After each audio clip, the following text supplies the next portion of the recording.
All right, the final part or situation you will see when working with taking the square root of perfect squares, negative numbers, and non-perfect squares. We've already done perfect squares and non-perfect squares.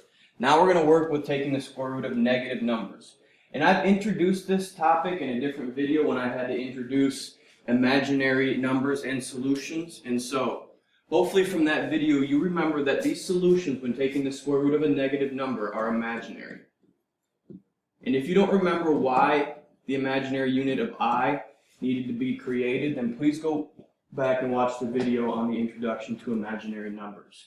So I'm going to just briefly show you how to work with radicals that have solutions that are imaginary. And I'm going to put the unit of I as well.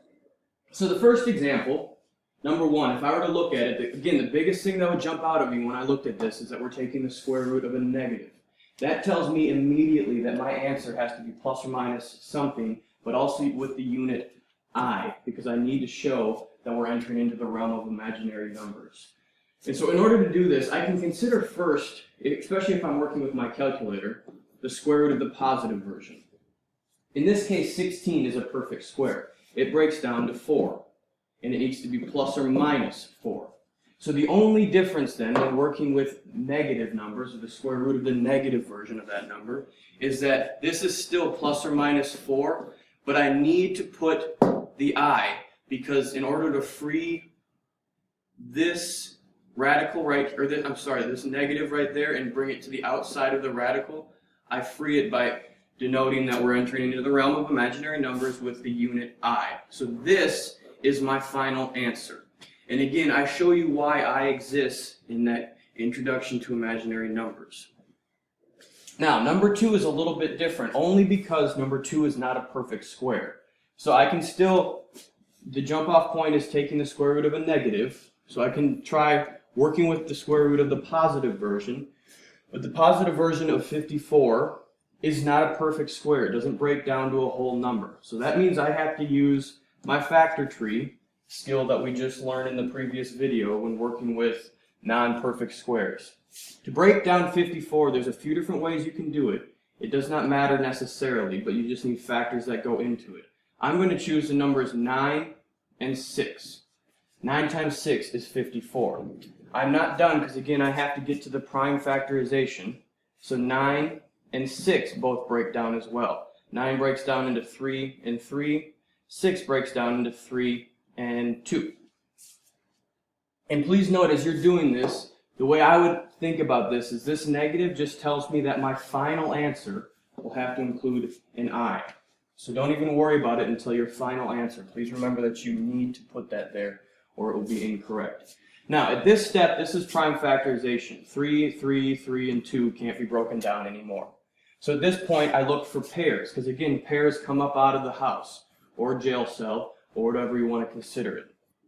So I have a pair of 3's right here. This 3 and this 2 are not pairs, so they have to stay inside the radical. So this pair of 3's comes out as just 1 3. It comes out as just the single form of the number. And now, 2 ways you can consider this. I'm going to write the radical and the numbers trapped inside of it. The numbers trapped inside of it are 3 and 2. And whenever numbers are either inside the radical or outside the radical, the way they interact with each other are that they multiply.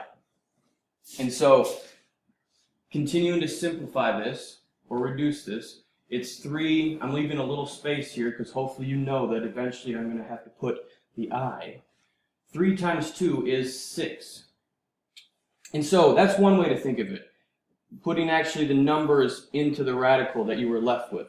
Otherwise, another way to consider, and you can do either way, is if this 3 and this 2, they didn't have a partner, so they have to go back to the number they came from, and then that number goes into the radical, or stays into the radical. Now, to finalize my answer, because I'm taking the square root of a negative, I have to put the I, and then, even though it's imaginary, there's still the positive version and the negative version of this number that work for my solution. So when you're working with this, I need to see the plus and minus, and I need to see the I. Sometimes it breaks down into a whole number with the I, if it's a perfect square, and sometimes it breaks down into an irrational number, depending on what type of number you're taking the square root of.